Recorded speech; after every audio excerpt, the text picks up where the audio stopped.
Israa'iil oo sasabasho iyo xodxodasho ku bilowday Turkiga kadib markii cabsi xoogan soo food saartay iyo Iiraan oo hanjabaad adag u dirtay dowladaha Khaliijka.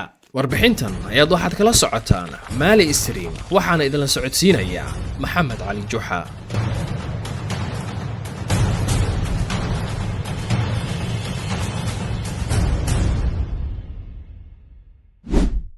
hanjabaad toos ah iyo digniin aan hore loo arag ayaa Iiraan u dirtay dalalka Khaliijka. Tehran waxay soo saartay digniin military oo adag oo ku socota Qatar, Kuwait iyo Imaaraadka Carabta. Waxay ka digtay joogitaanka diyaaradaha militariga Mareykanka iyo waliba booyadaha shidaalka ee garoomada diyaaradaha iyo waliba saldhigyadooda, iyadoo wacad ku martay inay ka dhiganayso bartilmaameedyo sharci ah oo mustaqbalka Iiraan ay ku aargudan doonto.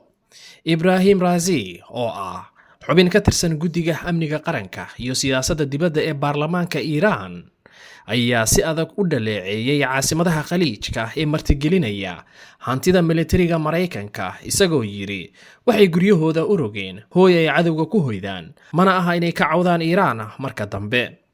Hadalladan ayaa waxa uu ka dhigan yahay saldhigyada muhiimka ah iyo waliba saldhigyada gurmadka saadka ee dalalkaasi inay heegan sare ku jiraan oo ay markaasi ku jiraan xaalad difaac oo aad u adag. Waxyaabahan soo kordhay ayaa waxay muujinaysaa fursadaha xadidan ee heli karto Iiraan kadib markii Trump uu bilaabay dagaalkiisa dhaqaale iyo waayida xakamaynta marinka Hormuz.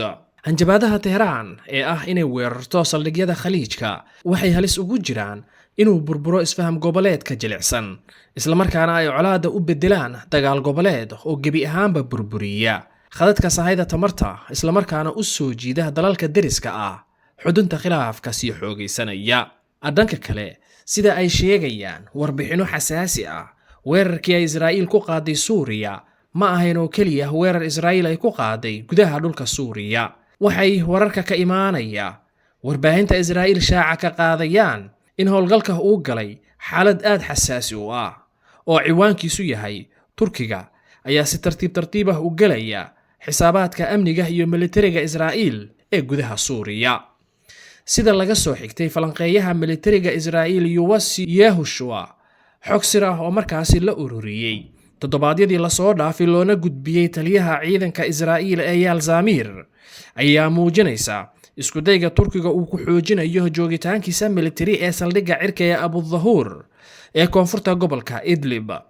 Wararka Israa'iil ka imaanaya ayaa sheegaya in Tel Aviv ay Washington u sheegtay dadaalada Turkiga uu ku doonayo inuu ku geeyo nidaamyadiisa difaaca cirka iyo ciidamadiisa dhulka.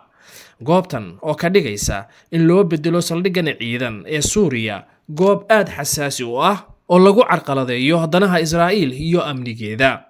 Tani waxay keentay su'aal weyn oo gudaha Israa'iil la iska weydiinayo: maxaa dhacaya haddii Abu Dhahour uu noqdo saldhig militari oo Turki ah oo horumarsan oo ka howlgala gudaha Suuriya? Sida laga soo xigtay warbixino sirdoon ah oo Israa'iil ah, sida ay warinayso kuma koobneen keliya weerarkani lagu qaaday Suuriya ee xarumaha militariga, laakiin waxaa loo gudbiyay sidoo kale kana warhayay Netanyahu, halkaasoo taliyaha ciidanka Israa'iil si guul leh ugu qanciyay inuu ogolaado weerar ujeedadiisu tahay in lagu tijaabiyo ujeedooyinka Turkiga ee dhulka Suuriya. Sida kale haddii loo dhigo, fariinta Israa'iil ma ahayn oo keliya goobta la beegsaday, hase yeeshee sidoo kale waxay ahayd fariin ku socotay Ankara. Israa'iil waxay rabtay inay dirto fariin cad isku day kasta oo markaasi lagu bedelayo dheelitirka awoodda militari ee gudaha Suuriya, gaar ahaan iyadoo loo marayo asaaska joogitaanka militariga Turkiga, waxaana daruuri noqon doonta in laga jawaabo. Waxaa xiiso leh sida ku cad warbixinta, hay'adda amniga Israa'iil maysan xiiseynaynin inay si furan ula dagaalanto Turkiga, laakiin waxay ku talisay in la yareeyo xiisadda oo laga fogaado furitaanka dagaal cusub. Ciidanka Israa'iil si fiican ay uga warqabaan in Turkigu uusan ahayn cadow loola macaamili karo sida kooxaha kala duwan ee awoodda yar ee ka jira gobolka. Turkigu waa awood xooggan, wuxuu leeyahay ciidan cir oo aad u horumarsan, ciidan badda oo awood leh, iyo waliba awoodo sirdoon iyo militari oo ballaaran.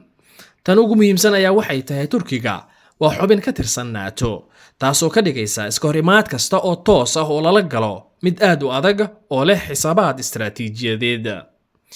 sidaa darteed sida ku cad warbixinta hay-adda amniga Israa'iil waxay doorbiday weerar xadidan oo markaasi oo aad looga baaraandegay xisaabteeda kaas oo markaasi lagu gaari karo yoolasha military iyo siyaasadeed iyada oo aan la horin iska horimaad ballaaran oo lala galo Ankara.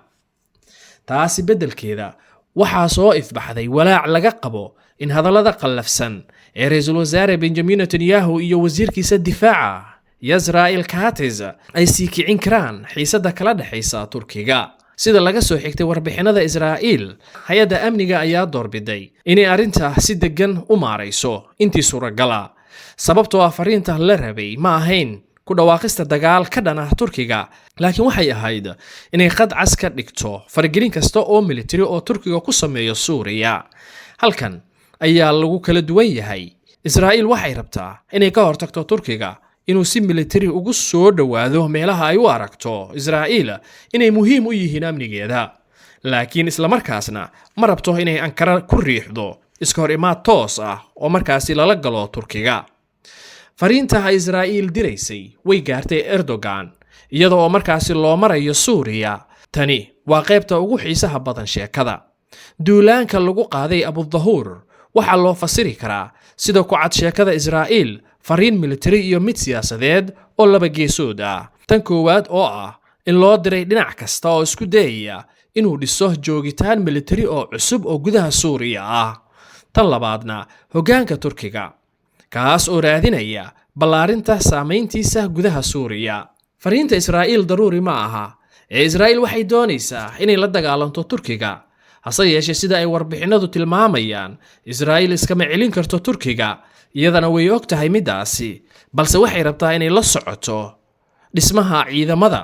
waxayna sheegtay in ay leedahay awood ay ku farageliso ka hor inta aysan tani noqon xaqiiqo military oo cusub.